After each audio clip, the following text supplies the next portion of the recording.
Perhaps all the African leaders decided collectively to expose the Western world this time at the 2023 UN summit. The president of Ghana called the UN the most unfair organization, while the president of the Democratic Republic of Congo ordered the UN peacekeeping forces to leave his country. But the boldest of things were said by a representative of Burkina Faso in the United Nations General Assembly.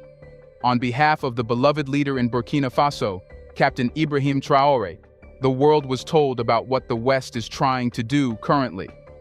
Burkina Faso said that after centuries of colonialism, the Western troops now stay in African countries as new tools to control them. It was said in the loudest of words that the world should not be a fool to accept that they are for peace missions. Rather, they are in Africa to steal natural resources. But that's not it. Things that haunt the Western world were said right in the United Nations General Assembly in New York, making history. What more was said that has literally exposed the West? Let's find that out and know the whole story. Ibrahim Traoré has been the transition president of Burkina Faso since 2022 after he carried out a coup. He knew if he went to the UN General Assembly in his military uniform, he would make many of the leaders jealous and offended due to the words he would say. Therefore, he said his representative, the Minister of State on his behalf, who spoke at the General Assembly. Interestingly, even if Captain Ibrahim Traoré was not at the summit, his words were.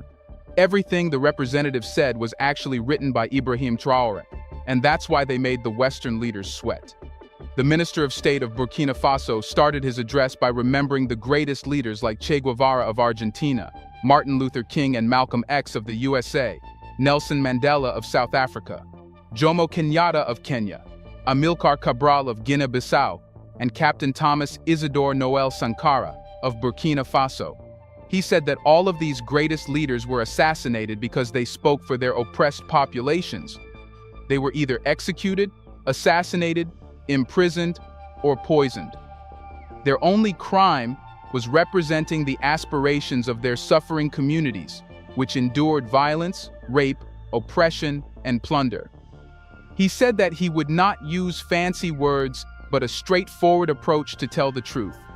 He made it clear that the world today grapples with the deception of statecraft, diplomatic hypocrisy, the insatiable thirst for power, and the evil spirit of one human dominating and exploiting another.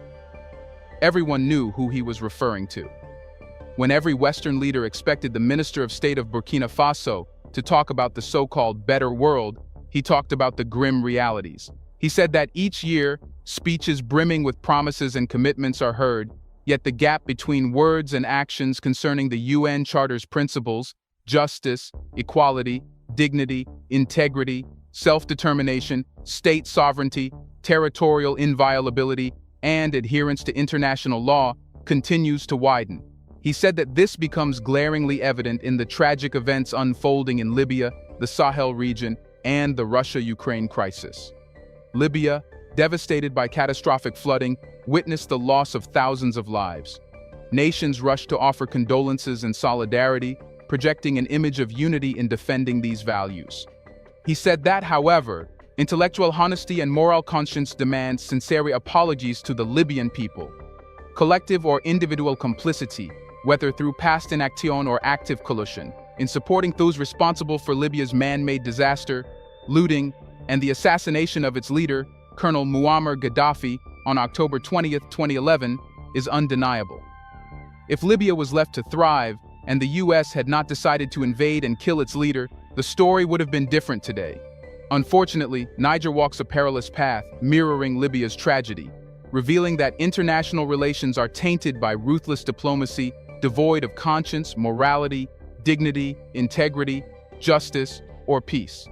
He criticized the UN by saying that despite the noble sentiments expressed at the UN podium, which call for adherence to the UN Charter and international law, leaders representing the people of Niger, a fraternal nation, found themselves essentially denied access to the UN headquarters. He clearly said that Burkina Faso takes a firm stance in condemning this crooked maneuver, a tactic that seems to have been plucked from history's pages.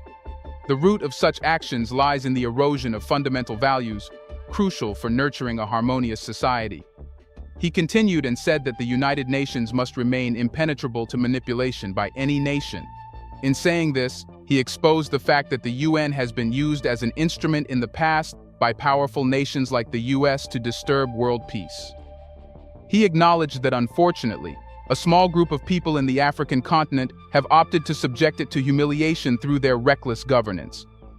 He stressed the fact that together, Africa can unite in fraternity and solidarity, preventing imperialists from setting Niger ablaze, much like the tragic events in Libya. Hence, Burkina Faso said it loud and clear that ECOWAS, the African Union, and the United Nations must transform authentic people-centric organizations. This transformation should go beyond serving as tools wielded by a minority of heads of state to destabilize fraternal nations through the assassination of their leaders. Coming toward the Ukraine-Russian war crisis, Burkina Faso said that the conflict persists, driven by vested interests. Several Western nations, notably the United States and the European Union, have provided substantial military support to this conflict. Ukrainian civilians are being prepared, with some even operating tanks depicted as patriots in this conflict. However, instead of adding fuel to such a fire, the UN could act as a responsible mediator and end the war.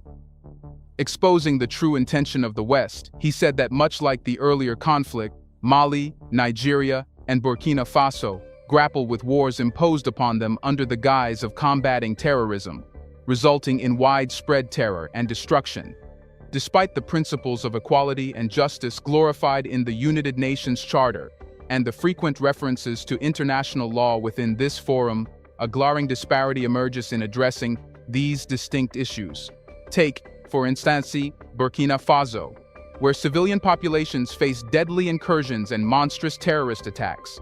They have chosen to mobilize alongside defense and security forces, with a contingent of 58,000 volunteers, including 42,000 communal volunteers and 16,000 national volunteers. All operate under the guidance and orders of the defense and security forces, strictly adhering to regulations aimed at safeguarding lives and property. If Burkina Faso can ensure proper order, why can't the United Nations?